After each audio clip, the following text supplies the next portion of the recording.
Hi there, Rachael-Jayne Groover here. Welcome to Awaken TV this week. This week we're in Newcastle, Australia, having a great time. I'm shooting this Awaken TV from my hotel room, and I wanted to add my 2 cents to a conversation that I'm seeing a lot happen on Facebook these days, and just people talking, especially life coaches and spiritual mentors and business coaches, people who are wanting to help other people grow and manifest more of what they want and all of those things. But I wanted to put my 2 cents in because I think most people are getting a very, very small piece of the picture. And I think that can be harmful to a certain degree. So the conversation I'm talking about is you're hearing a lot and you're seeing a lot of, you've got to stop the push, you've got to stop the hustle, you've got to, stop, pushing so much to make it happen. And that is a wonderful message. I am the first person to say that's a wonderful message, but it is only part of the message. So we're coming out of a time, thankfully, that was on one end of the spectrum, which was you got to push, you got to make it happen, you got to strive, you've got to struggle, you've got to effort, you've got to just push that thing uphill no matter what. And that is how you manifest what you truly desire. And obviously that is not the picture. You're getting that, I'm getting that. And so what you're seeing is a lot of people, well-meaning people, go to the other end of the spectrum and go, it's not about that. It's not about the push, and it's not about the hustle. And most of these people, not all, it's no judgment. this is my observation. You take it and I'll leave it. And I would love for you to post a comment or question below this post. But they're people that are needing to hear that message themselves. They need to hear the message, stop pushing, stop hustling. There is something else going on here in the struggle to build whatever you're building. And so they're talking that language because they need to hear what they most need to hear. You teach what you most need to learn. But if you hear somebody on one end of the spectrum or the other end of the spectrum and they're going toward that, that is never the answer. The answer is never in one place. It is both and. So what I wanted to invite you to think about differently today is that it's not about whether you push or hustle. It's when you push and hustle. It's not whether you should or whether you shouldn't. It is when do you push and do you hustle. So if you've been following me for a long time, you know that the bedrock of everything, I believe, is that your energetic presence, your emotional state, your level of beingness and presence affects everything. It doesn't really matter what you're saying. It doesn't really matter what you're doing. If that bedrock of your presence and unshakability and openness and gratitude is not there. So that is still the most important thing. But above that is where the action comes from. So if you're not feeling the bedrock of presence and let's say you have your own business or something in your career that you're trying to build, and you have this thing and it's not happening, and you try to push, that's not going to happen. It's going to be discouraging, it's going to be difficult and all of that. But you take that on the other side of the spectrum and you still feel energetically flat, not expansive, not aligned in your embodied presence, and you stop the hustle and you stop the worry and you stop the push, you're still going to have the same result because you're not in the place of energetic presence, which is why you've probably had the experience at some point of both going, well, that didn't work, and doing nothing, or at least doing ease and flow worked, but nothing was happening either at that point. So who's right? What's going on here?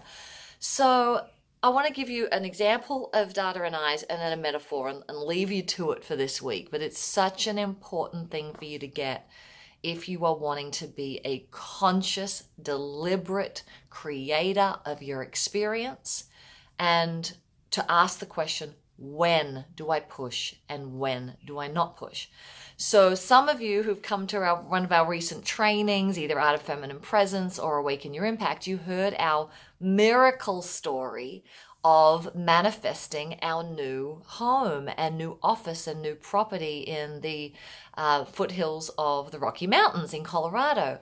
And long story short, what happened was we got very much into what I call my potential FM in January, February this year, like really in a high state. There was quite a few things that awakened in me that blew open the realized knowledge, not the, theoretical knowledge of the ability that we have to create. And so we put in our manifestation, circle in our team that we'd really love in the next few years, a property that was on acres, that overlooked gorgeous views, that we could live there and it would have a separate building to work there and so forth. And we went on a trip for a few months. We got back thinking this was way off, and our realtor 2 days later said, "I think I found your place."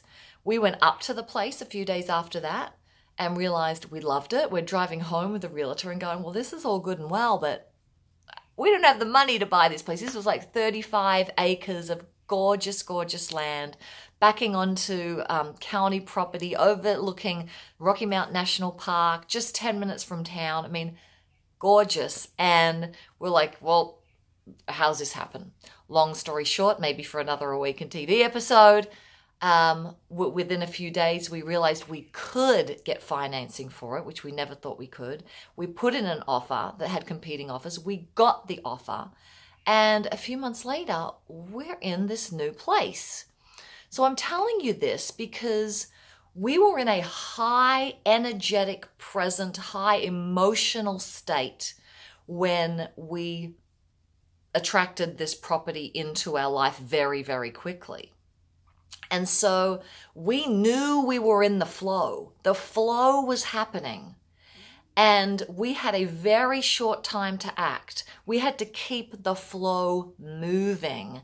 And there was a lot of little tasks that we needed to do. Data dealt with about 3,000 or more little mini emails and things going back. There was a lot to have this come together. And we had to push. We had to hustle our buttocks off. Like more than we ever have. But it worked because we were in a high emotional and energetic state to begin with. If we were not in a high energetic state to begin with, and it was hard and nothing was flowing, and we pushed and we hustled on that, it would have been draining and things wouldn't have worked.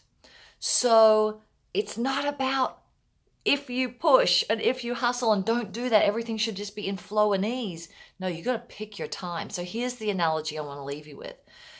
You've got two trains. You've got resistance train and you've got the joy train. And if you're on resistance train, you've got to stop that train. If you push that train, it is going to be an uphill battle. If you're on the joy train and you push that train, it is going faster and faster, and you're going to have a ride that is amazing. And the resistance train in this analogy usually is at the bottom of the hill, right? And it's got an uphill climb. And the joy train's at the top of the hill that's going down, but they're both sitting there. Imagine a train that's sitting at the bottom of the mountain, meaning you're in a low energetic state. You don't have much belief that you can create what you want. It hasn't happened the last 5 years, so you're freaking out. Like, that's the place. If you push and hustle on that, you are not going far with that train. But if you can get yourself into a consistent practice of high energetic and emotional state, which is not so much mental, it is embodiment work, like truly being happy no matter what's going on, not imagination of what's there and you can't physically and energetically hold that. But what if you got really, really practiced at that and there's a train sitting at the top of the mountain? That is the time to push that train. It is ready. It is ready to go and just needs some action, needs some push, needs some momentum to start, and you can start that. So pay more attention to where you are energetically, physically, emotionally in your state. And when you feel amazing, push that puppy. Push it. Hustle. Make it happen. When you're in a low energetic state, stop. Just stop. And I mean stop for a few hours. I don't mean stop for a few years or a few months, but stop to get yourself back on the top of the mountain. And that might take a few hours, might take a few days, might take a nap, might take some journaling. But if you try and push that train uphill, it's not going fast. So remember, the answer is never in one place. It's not in you've got to push and hustle. And it's not in this wonderful, lovely message of you never need to push or hustle again in your life. It's when. When does it make sense to go for it and go for it hard? And when does it not make sense? So I'd love to hear from you what you get out of this. Do you agree, disagree, have any questions? Post a comment below. Let's get the discussion started. I think it's a really important one because we're traveling Australia right now, and I'm seeing here as well as the USA a lot of confusion about what really creates massive change in your life. If you're looking at your life and you're not enjoying it so much, what creates massive change? And it's not on either ends of the spectrum. So have a wonderful rest of your day. Go post a comment below, and we'll see you next week on Awaken TV. Bye for now.